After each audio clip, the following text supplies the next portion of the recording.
Thanks for meeting over here. We just wanted to quickly give you guys an operations briefing before we go into race day tomorrow for the 100th running of the Indianapolis 500 presented by Pengrade Motor Oil. First, I'll recap a little bit of where we were yesterday. Obviously, the weather helped us out yesterday at Carb Day. We had a tremendous crowd, and everything seemed to go very, very smoothly for us, including the concert, which, if you were out for that concert, you saw we had quite a few people here for the event. But everything from on track, even operationally, in terms of having a big number of folks for the first time. It's our biggest crowd that we've had this May was Carb Day, and even our gates and some of the other things worked well. We tried to operate those gates in the way that folks will see when they get here on race day. A couple of things we did learn, though, and this is not, this is really more of information for our fans. The things that slowed our gates down the most were some of the contents that our customers had inside their bags and coolers. So in just talking to all the folks in the gates, the first thing that really slowed people down are people that came with coolers that were too big. So we have a 14 by 14 by 18 rule on our coolers. We do measure those. If they're beyond 14 by 14 by 18, they have to leave them out. They have to take them out back to their cars. So that was a little bit of a difficulty for some of our fans as they came forward. So just reminding people to make sure that your cooler is inside of that measurement that we allow to bring in. The other thing, inside those coolers, you can't bring glass bottles. So we had a lot of folks that had glass bottles inside. So at that point in time, you either have to take those back to your car, dump them out, or put them in, or put the liquids in some kind of other container. And the other thing that was difficult was a selfie stick. So we don't allow selfie sticks, not unlike an amusement park like Disney or Six Flags. Selfie sticks aren't allowed in the property. So that was another piece or another item that was found inside coolers or bags that we had to ask people to take back. So those are some things to remember. Those were the three that were the most difficult, most common that we found on Carb Day. We just want to make sure fans know that the cooler needs to be the right size. You can't bring in glass bottles and you can't bring in selfie sticks. So those are three things. I think we'll expedite our lines, also eliminate some of the frustrations that fans have when they get to the gates and we can't let them in because of those things. Also tomorrow, a little bit different than a practice day, you can't bring a wagon in. So on a practice day, we allow that, but if you can bring a stroller in for kids, but we can't allow wagons tomorrow. We're just going to have so many bodies in the infield, and this is not unusual. I mean, we do this every year, and not allowing wagons. So again, wagons aren't allowed, but strollers are. So those are the things that we really learned, I think, yesterday that will help us as we go into race day. If our fans will remember those issues. Is that buzzing too much, or that?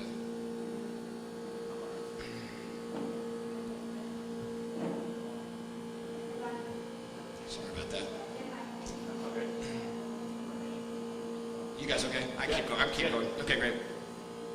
The other thing we want to caution people on the secondary market, if you're going to buy tickets from someplace other than the Speedway, and obviously you can't buy them from the Speedway right now because you're sold out, we're just cautioning everybody to really, really beware. If you buy a ticket that's a counterfeit ticket, and we have seen instances already of counterfeit tickets, several of them actually, if you buy tickets and they end up to be counterfeit, we can't help you. So we can't get you in the venue because we have no other seats you can buy. So you're going to be out of that money. So we're just cautioning people, please, if you're buying on the secondary market, if you're buying from somebody out on the streets, you just need to be really careful and cognizant of what you're buying. Not that they can't counterfeit them, but I wouldn't buy anything that's paper. The only thing, if you are going to buy a ticket, buy one of the plastic tickets. Those are harder to counterfeit, but even in that situation, we can't guarantee that those aren't counterfeit. It's a little bit harder to make those counterfeit. So if you're seeing tickets that are paper tickets, I'm just really warning everybody. We've seen it already, especially with a sellout. People are trying to make those counterfeit tickets, and we're really concerned about people not being able to get in and probably paying over face value for those tickets and thinking they've got an opportunity to see the race. So just be really cautious in terms of the things you buy related to tickets. Even more concerning are our parking. We have found unbelievably, horribly done parking passes. So you will see those. People are trying to sell parking passes online that are not legitimate parking passes. Our staff's trained to know which are legit and which aren't. So if you get a photocopied parking pass, chances are our folks will see it. If it's not an actual parking pass, you'll be denied access to those parking spaces. So again, the best way to know in parking is just know that you bought it from the Indianapolis Motor Speedway. It's been sold out for quite some time. Just be really careful. So that's really something we're concerned with for our fans at the moment. And then sort of going back to the mantra of the last month, it's really important to get here early. We can't stress it enough. Getting here early is going to make your day much better here at the Speedway. We've got a lot of things to do at the Speedway, really beginning at 8 o'clock. We've got the Borg Warner Trophy March, which is the first time we've marched that through the crowd so fans can see it. Sports Center is here. They're live at 8 and live again at 10 o'clock, so it's a great way to come out, make some posters, stand in the background, cheer on your favorite driver at Sports Center. They were here most of the day today. It's been a lot of fun to have them. It's a great opportunity for folks to come and see them. So a lot of things going on, just being around inside the infield. The other thing, last year, it's really difficult if folks stay in the infield until 11:30 and then try to get to their seats for pre-race. So we're encouraging everybody to really try and move from the infield if you've come in the infield in the morning, and move sometime around 10 or 10:15 and start heading back to your seats. We will have a crossover open at the south end of pit lane, just on the south side of the garages that goes across to turn 1. That'll be open until 11 o'clock. After 11 o'clock, everybody's forced to go through tunnel 6. So we're trying to encourage people, if you're seated in turn 1 or on the south end of the front stretch, the quickest way and the easiest way to get back to your seats is make sure you cross the racetrack down near turn 1 at pit out by 10:45, 10:50. We're going to close that at 11 o'clock because of track activity, but we're going to try and leave that open this year longer than we have in the past to help alleviate some of that pressure of fans trying to get back to their seats. Tunnel 6 is a place that really gets congested if people wait a long time. So that's another way just to make sure that things go well. Gates are at 6 a.m. tomorrow morning. So public gates open up at 6. Our external parking lots open at 5, and our internal parking lots open with the gates at 6 a.m. So if you've got a parking pass outside the facility, you can pull in it at 5, and then at 6 o'clock if you're in the infield. Even if it rains, our gates will open at 6 o'clock. Our parking lots will open at 6 o'clock. Speaking of weather seems like it's continuing to get better, so we'll continue to monitor that throughout the evening, and we can let you know in the morning if we feel like weather is going to impact our event at all tomorrow. But again, the parking lots open at 6. Even if there's a little rain, they'll open at 6. For the most part, pre-race ceremonies will go on as planned, even in a little bit of rain, so it's important that people know that and they continue to plan on getting here, even if there's a little rain in the morning. So with that, I'm happy to ask any specific questions.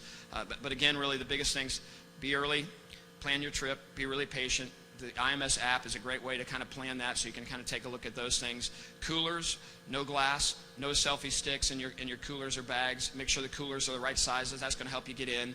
And then if you're in the infield before you want to go out to your seats, just make sure you've started to leave the infield around 10:30. The crossover section on turn 1 or at the end of the front stretch will be open until just about 11 o'clock.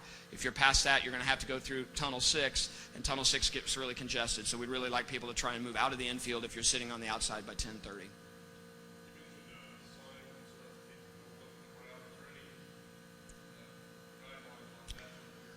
So the signs I mentioned was really for Sports Center. You know, if you want to do that in Sports Center, if you think of a game day Sports Center, how they have the signs in the back and they're holding those up, that's really what I was speaking about. We're okay with people bringing signs, but if a sign that begins to block somebody else's view, that's the kind of sign we don't want. So you can't sit in the grandstands and hold up a big sign and block the people behind you. So more specifically, we're just encouraging people to come to Sports Center, bring a Go TK sign, Go Connor Daly sign, one of those, and come out and just kind of make it feel like a college game day.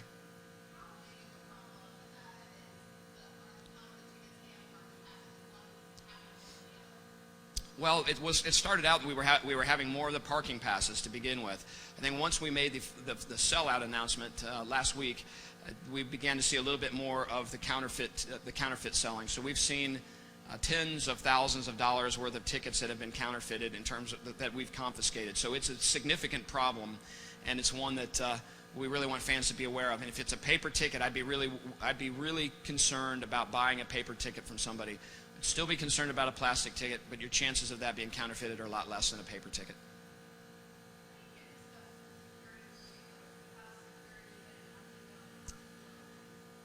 So, Lieutenant, you want to talk? So, Lieutenant Trent Theobald with the Speedway Police Department's here. I'll let him speak a little bit about where we are on security. Lot 1C. We've had a remarkably uneventful couple of days here, and we're hoping for another uneventful time this evening, but Lieutenant, if you want to talk a little bit about that. Just from last night, I can tell you we considered it a successful night with just a couple of arrests that were made outside of the track here. It was fairly quiet, and a lot of that is because that multi-agency effort of law enforcement that we have out there that's patrolling. One of the things, if you've been to Lot 1C, you'll see a lot more Marion County Sheriff's deputies. So we appreciate that they're out there. Their numbers have grown quite a bit, and also with the track that the Indianapolis Motor Speedway's made the changes with more lighting and also a lot more signage and posting, so it's able for us to patrol it more safely and also kind of get to people when they need us.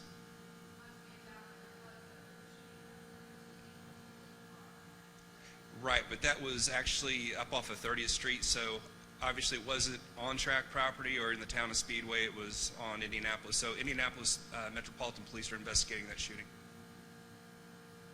Anybody else? Yes, first name's Trent, T-R-E-N-T, last name's Theobald, T-H-E-O-B-A-L-D.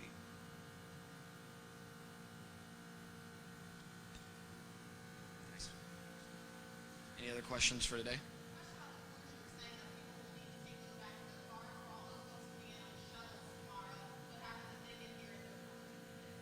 That's a really good question that I don't have an answer for.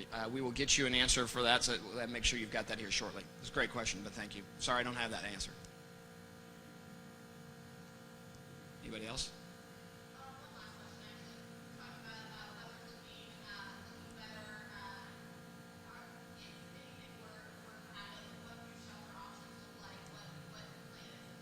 So it's really going to depend on what the weather situation is. And as we've said sort of the whole week, we don't want to get out front and say, here's what we think the plan's going to be and have a different weather scenario and try and get people to do something different. So it's really going to depend on what we look like. Is it wind? Is it heavy rain? Is there lightning involved? What's coming at us? And at that point in time, we'll make a decision. The one thing that we will do, a couple of hours out for sure, we'll make sure people are aware of what kind of weather might be coming. And then as we get closer, we'll just continue to inform them and begin to prepare them for what we're going to ask them to do. So that's really the plan right now, is we'll give as much notice as we can. The other day we actually started about 2 hours out and then ramped up the communication about 90 minutes out and just begin to let people know what's coming and how we think we're going to proceed. So we will communicate. We try and make sure that our weather radar is up as much as possible. So if there's something coming, people are aware, not only hearing it from us on PA, but also being able to see it on the video board so that they'll know, and they can also begin to mentally prepare for a decision we might make. Great, thank you.